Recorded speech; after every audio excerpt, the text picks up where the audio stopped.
वाराणसी के राजघाट स्थित सर्व सेवा संघ समिति के कैंपस को कब्जा मुक्त कराने के लिए आज सुबह भारी संख्या में पुलिस बल पहुंचा, जिसके बाद वहां हंगामा शुरू हो गया।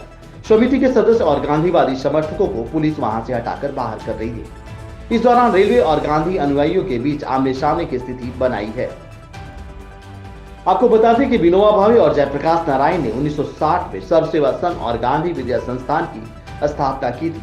अब डीएम ने इस जमीन को रेलवे का बताया है और सर्व सेवा संघ भवन को ध्वस्त करने का आदेश भी दे दिया है। हाईकोर्ट और सुप्रीम कोर्ट से सर्व सेवा संघ समिति को अब तक राहत नहीं मिली है। वहीं निचली अदालत में भी इस मामले की फिलहाल सुनवाई चल रही है। हम हाई कोर्ट गए थे, सुप्रीम कोर्ट गए थे। उन दोनों कोर्टों ने ये कहा कि आप सिविल कोर्ट में जाइए। हम उनके आदेश के निर्देश के अनुसार हम सिविल कोर्ट में आ गए। कल सिविल कोर्ट में सुनवाई होनी थी। दिन भर मजिस्ट्रेट साहब नहीं बैठे। हम लोग इंतजार करते रहे। हमारे 4, 5, 6 वकील भी बैठे थे।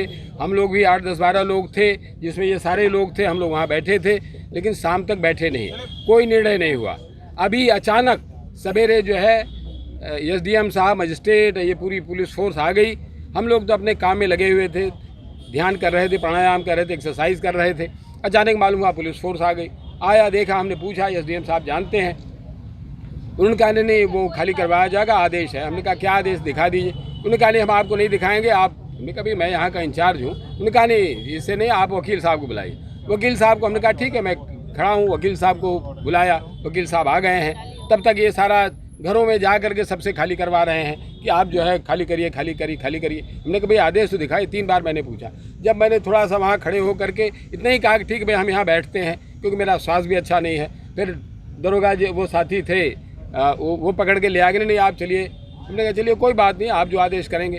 फिर तब से हम आकर के यहाँ बैठे हुए। खैर उनकी सज्जनता, उनको बहुत बहुत धन्यवाद कि उन्होंने आप बैठिए, आपका स्वास्थ्य अच्छा नहीं है। तब से मैं बैठा हुआ हूँ। अभी जब हमारे सारे साथी आ गए हैं, लोग आ गए हैं, बस इतनी बात थी कि भाई हमारे वकील साहब आ गए हैं, उनको दिखा दीजिए। वकील साहब को भी नहीं दिखा रहे हैं। तो उसी पर हम लोग यहाँ बैठ गए। हम तो उधर ही बैठ रहे थे जहाँ धरने पर, वहाँ भी नहीं बैठने दिया। तब हम लोग यहाँ आकर के बैठ गए हैं। बस आप सब लोगों से प्रार्थना है, और जो हमारे पुलिस के लोग हैं सब लोगों से हाथ जोड़ के प्रार्थना है कि मेरी साथी सिविल कोर्ट से क्या हुआ कल का? साथी कोई सुनवाई नहीं की उन्होंने। कल कोर्ट में बैठे ही नहीं। अगर सुनवाई हो गई होती, उन्होंने फैसला दे दिया होता तो हम हाई कोर्ट जाते। लेकिन हम जब हमें कोई आदेश मिला ही नहीं तो हम आगे कैसे जाएं? भाई ये तो सामान्य प्रक्रिया है ना, वो देंगे हम जाए। क्योंकि उन्होंने यही कहा भाई आप वहाँ से पहले या तो आदेश आपको मिलेगा या आपका रिजेक्ट हो जाएगा, उसके बाद हमारे पास आइए। तो ठीक है, वो रिजेक्ट कर दें, फिर हम जाएंगे। लेकिन रिजेक्ट भी नहीं किया, हमें पता भी नहीं है, और उससे पहले ही जो है वो पुलिस फोर्स आ गई खाली करवाने के लिए।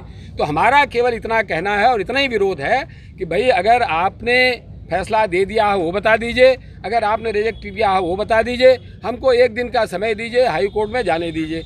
वहाँ अगर हाई कोर्ट भी रिजेक्ट कर देता है तो 1 दिन का और समय दे दिए हमको, सुप्रीम कोर्ट जाने दीजिए। सुप्रीम कोर्ट भी अगर रिजेक्ट कर देता है तो कोई नहीं, आप फिर इन सारे भवनों को कब्जा कर लीजिए। यहाँ जो लोग हैं उनको बुलडोजर के नीचे जमा दीजिए। जो भी आपको करना है कर लीजिए। सर्व सेवा संघ समिति के परिसर पर अपना कब्जा बरकरार रखने के लिए गांधीवादी समर्थक और अनुयायी लगातार 63 दिन से वहां पे सत्याग्रह पर बैठे हैं। उनका कहना है कि 63 वर्षों से सर्व सेवा संघ इस भूमि पर कार्यरत है।